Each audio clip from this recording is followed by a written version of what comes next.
Steve and Jill here. Hi. Welcome to the Land Academy Show, entertaining land investment talk. I'm Stephen Jack Butella. And I'm Jill DeWitt, broadcasting from sunny Southern California. Today, Jill and I talk about what to expect on your first mailer. And usually, I come up with these topics by myself in a dark room somewhere. And Jill just plops down and does it with me. But today, and actually this week on all 5 of these episodes, we've got our camera guy, Daniel, filming a behind the scenes video / I don't know what it'll end up being. We never know what it's going to end up being. It'd be good. So you should check it out. The episodes may make a little bit more sense when you see the behind the scenes part of it.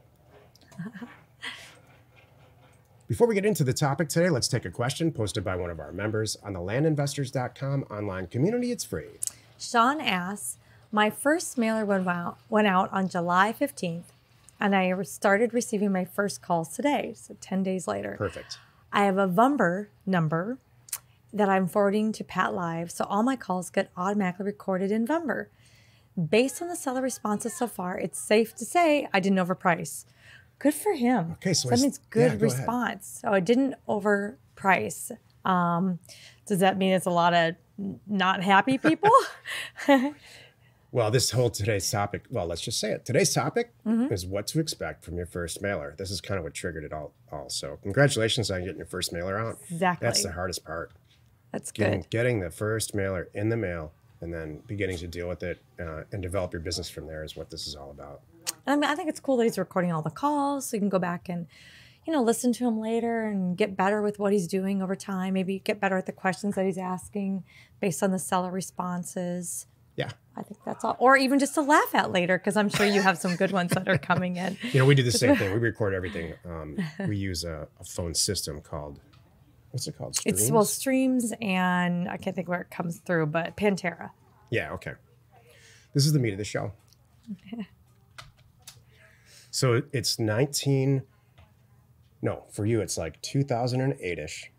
For me? Yeah, so I'm going to ask you a question. Oh, okay. It's 2008. The first mailer goes out that you and I have done together. Right. And so what's going through your head? Bring it. I'm not scared at all. I'm like, I want to see this in action. I was never afraid of it. I'm like, bring it, make my phone ring. And I've always been like that. Make my phone ring. Seriously. Because whatever it is, I'll do my best to turn it into something. That's always how it's been. And it's funny because I really do set out, make it my goal. If they're mad and hate our offer, I want to find out, okay, what is it about you hate? Is it the price? Is it you don't want to sell anyway? Whatever it is. If you never want to sell, I always wonder, like, why are you even bothering calling me? But if you are calling me, I think that there's some reason there, and you're just not happy with the price. So let's figure it out together. So then I'll ask you the question. Okay. That's the title of the show. Okay. What can people, or what did you, or do you expect from a mailer? Activity. Period. Good, bad, or otherwise. I expect activity. All activity is good. I don't care if in a perfect world, I would rather way accidentally underprice, have offers go out, and you're so good, it doesn't really happen. But I'm just saying for like the new person.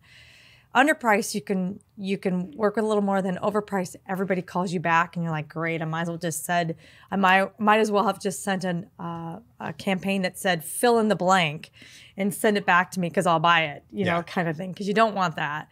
And then underprice, you can really kind of work with and like, all right, let me look at this again and see. And it's not negotiating. That's different. There's times that you're like, you know what, I missed that. Okay. I get it. And you still know in the back of your head what you could do with it, kind of thing. So my piece is this, obviously, is to actually get the mailer in the mail, to price it, analyze the data. And speaking of underpricing, I just released a house mailer for House Academy for ourselves. And I'm staring at it. There's that moment before you send it to offer sellers where, if you've ever done a bunch of mailers, you know this. And you're just like, am I ready to send it or not? And I was staring at it, flipping and toggling between, do I want $50,000 in margin in each one of these deals, or 30, 35,000, 40, 45,000, 50, 30, 50, 30. So I torture myself. And why do you do that? I just do. It's okay. There's a lot that goes into it in my dark little room. So you talk a lot about a dark little room. What I ultimately, and this is it, so it's not that dark, actually. Okay. going to say. Yeah. What did I choose? 50. And here's why. The first 3 positive responses came back in the last 2 or 3 days. In fact, that's this week's episode of House Academy, us talking about these deals. And I chose 50,000 margin, which is a cheaper offer. I went in hotter and cheaper than and my gut told me to. And every single one of those 3 deals, the price didn't matter. Right. The sellers all said, you know what? Thank you. I do want to sell my house for this price. Right. And yes, we're there, and there's some caveats, and we'll talk about it on the House Academy show. But so what do I expect from a mailer? All the stuff that Jill just listed about expecting from a mailer, I don't expect at all. I look at it like I better buy X amount of properties for the number of mailers that I'm sending out. I look for success and response and the analytics when it's over. So these 3 houses on this mailer, if we do end up doing all 3 of them, and we probably will, these are just the very beginning of the There's many more that are going to come in. We'll make well over $100,000. So what about the land ones? Want to talk about the land ones that we got going on right now? Yeah. Because that's coming back right now too. Yeah. I mean, we just did a huge several land mailer in New Mexico for large acreage property. And every day we're getting a property in.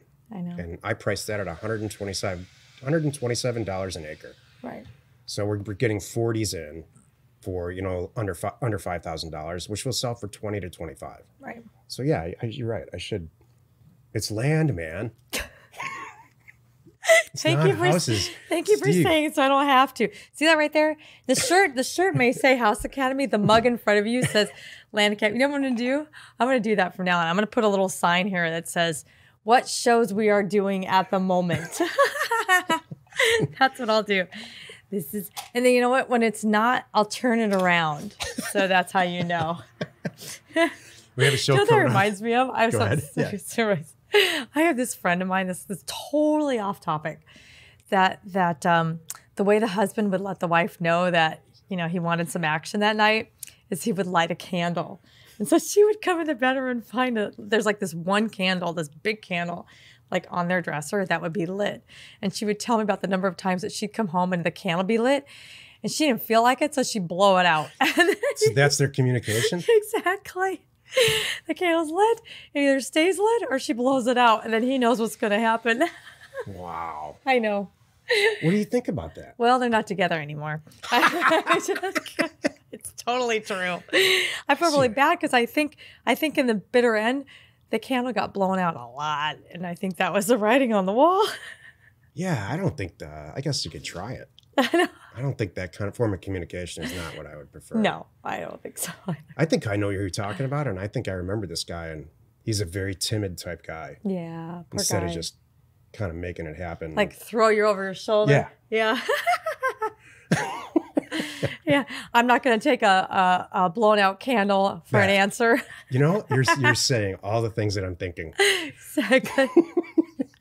There's like millions of years of biology that brought us to this moment, all of us as humans. And candles are not in my, no. That's not. That was really good. Yeah, you're right. I don't think that's what women want anyway. They don't want some subtle little thing, do they? Nope. What do they want? Throw me over your shoulder. That's what I thought. The hotel room's booked. Your bag is packed. Get in the car. Yes. That's what we want. That's what I know that's what you want. Thank you. It confuses me about this little story, but that's fine. What does that have to do with it has to do with the mailer? turning around the turning around the mug so you know what you're doing. Lighting the candle, not lighting the candle. It might be too subtle for you. I might have to have hey, it's about land, man. Yeah. As you put it. We have a show coming up later this week called No One Understands Land.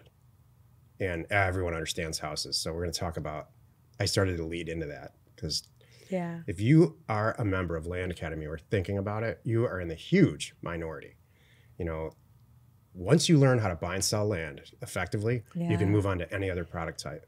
Definitely. Rural vacant land, in my opinion, is probably the highest profit margin little niche you can get into as a beginner. And then your whole career is laid out in front of you. You can start to niche yourself out, buy houses, not buy houses, buy infill lots, buy large ranches. There's a million different ways. But once you get a bunch, let's say 10 rural vacant land deals under your belt, you're home free. And you like it. And you like actually turning deals. Mm-hmm. Why do I bring this up? Because this is what to expect with your first mailer. You got to get the thing in the mail. Congratulations, you're way over the bell curve. Number two, get that first deal done. Congratulations again, you're moving yourself further down that bell curve. And then third, if you, after 10 deals, you're going to end up like Joe Martin, making $1 million a year. It really is true. I haven't talked about that in a while. That was my thing I came up with a long time ago. So get 10. You need to get 10 bought and sold all the way, done, recorded, everything. And then you have a real good feel for what this is all about. And if you like it and, how you want to tweak it going forward. Exactly. And most people, if you get through 10, by the way, you're on your way. You probably won't look back. If you get through 10 and you're making between $4,000 and $8,000 to $8,000 a unit, that might be real heavy for a brand new person. Right. If you're already own your own businesses, or if you already are in the real estate business, your margins are probably going to be a little bit higher. Right. But you do 10 deals, you make $5,000 each, you made $50,000. Exactly. You do that pretty fast, easily within your first 6 months. Exactly. Crazy person here would probably push it in the first, actually doing it in 1 month. So get it done. Get it done. Yeah, just get it out of the way. Because it's true. Once you do 10, you can do 100. If you can do 100, you could do 1,000. We haven't said that in a while too. And I really mean it. And I got people doing it. We were talking with our new transaction coordinator right now about how many deals we have done and can do in a month and a week and a day. And he went, what? Yeah. And I'm like, yeah, hold on to your hat, because it's true. You know what else? During that same conversation, what I said is this, and it's completely true. We have complete control over what we buy. Yeah. It's limitless to what we buy. It's true. If there is any bottleneck in this, it's sales. And we've got members who have worked that out. The whole banks of sales people moving property all over the internet until it's sold, like with a whip, standing over with a whip kind of thing. As do we. I know we do. At the height of it, we were selling 30 properties a day back before the downturn. And now we're approaching, we're back upward approaching. It's not that far off yet. Well, now it's because we have so many. It's fun. I like it too. It's more exciting with the different property types. We have the land, we have infill lots, we have houses. It's fun. It's never a dull moment around here. That's for sure. Hey, we know your time's valuable. Thanks for spending some of it with us today anyway. Join us next time for the episode called No One Understands Land. And we answer your questions. Post it on our online community found at landinvestors.com. It is free. You are not alone in your real estate ambition. For the record, I wouldn't blow out your candle. I know. Wherever you're watching. Oh, that's it? Do you want to add to that? Go for it. Go ahead. Everybody's staring at the thing waiting for something to happen. Yeah, what do you want to say? That candle thing's, that's not how I would approach that at all. I know it's not that. how I do approach it. I know that. Wherever you're watching, wherever you're listening, please subscribe and rate us there. We are Steve and Jill. Information and inspiration to buy undervalued property.